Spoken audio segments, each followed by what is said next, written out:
Good morning, Holly Green here, coming to say hello to all my friends and followers, and I appreciate every single one of you.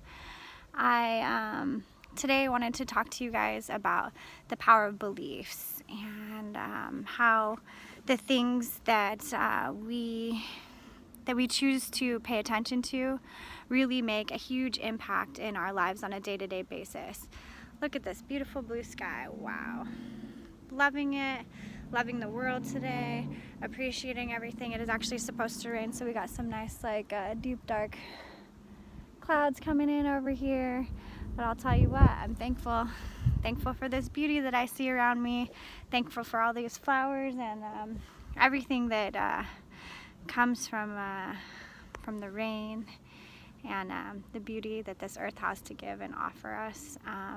And I'm just hoping that I can inspire you guys to find the seeds that you want to plant, the seeds of belief, the seeds of prosperity, the seeds of happiness,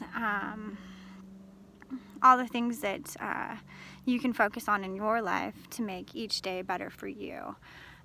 This is my personal goal right now. I'm planting the seeds of my intentions, and my intentions are to reach people and to help people who have been through a lot in this world to understand that we're the ones, us individually, each of us are responsible for our own thoughts.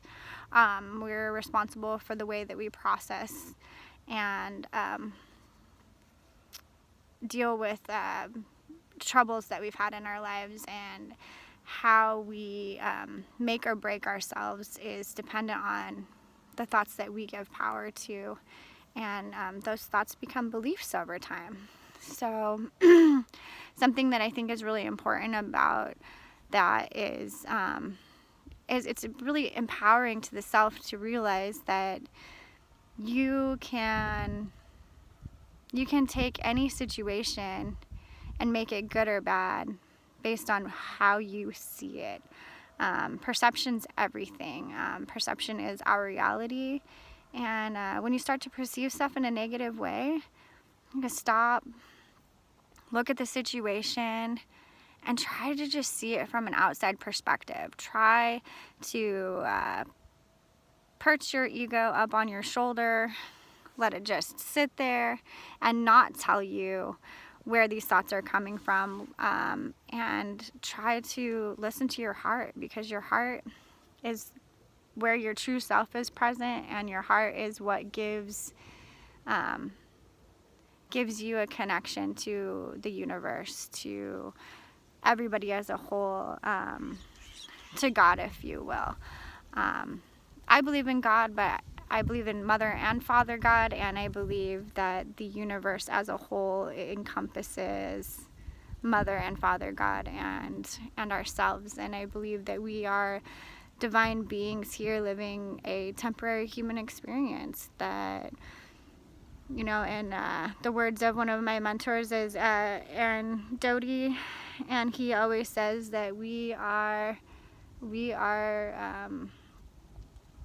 quantum beings. We are here just temporarily, and we're here to learn, and we are what we make of this experience, and everybody is but a reflection of you.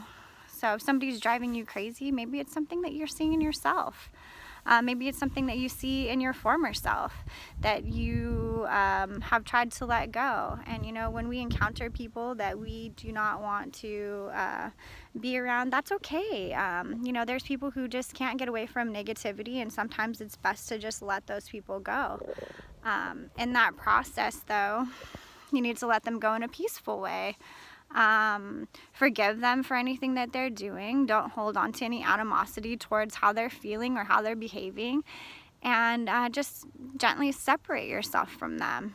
It's the healthiest thing that you can do. When somebody is dragging you down or just feels like a weight in your life, you've got to acknowledge that and find somebody else to focus on, like yourself, or people who are giving you good vibes and feelings and helping you to be the best you that you can be.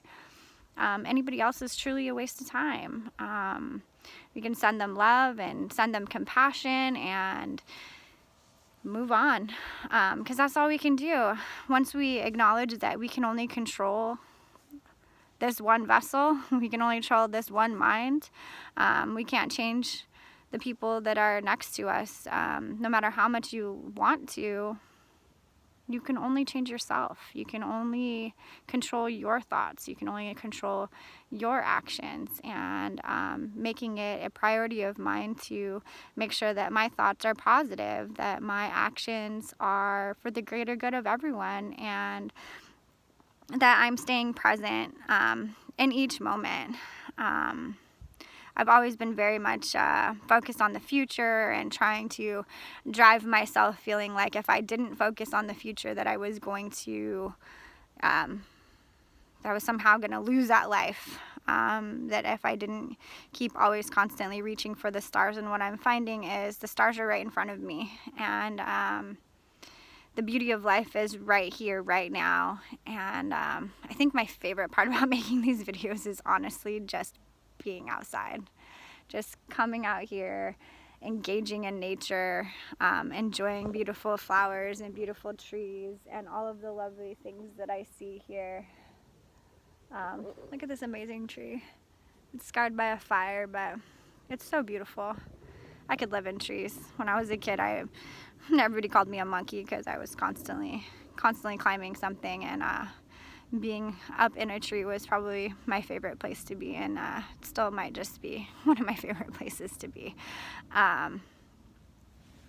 Anyways, I hope that today that I can inspire you to work on your thoughts and your beliefs, and to attend to them, so something that I've believed in over the years, and I think that a lot of people here on earth really have a strong belief for karma, and maybe what might seem like a cynical kind of way, I love instant karma.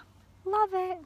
When I see somebody doing something positive and they right away get reinforced by being told that they're wonderful, or that was a beautiful thing that they did, I love that. When I see somebody be mean to somebody and they subsequently trip and fall, I also love that, because I feel like it's the universe stepping in and telling you, hey, knock that off. Don't do that. That's not okay. And if you're going to do that, something's going to come and kind of bite you in the tush. But at the same time, there's this other aspect of karma, which we ended up feeling compelled to pay back debts and hold on to guilt and grief for maybe decisions that we've made. And the reality is that every situation that sets itself up, good or bad, is there for a reason. It's there for learning. So whether it's you or somebody else doing something to or for somebody, that it's ultimately a learning experience that is intended to happen. And there's really no sense in holding on to guilt or animosity for those kind of situations, because they are just moments in life that we need to learn. So if we can accept that as a piece of time and move on from it, then we don't have this obligation to repay a debt or to have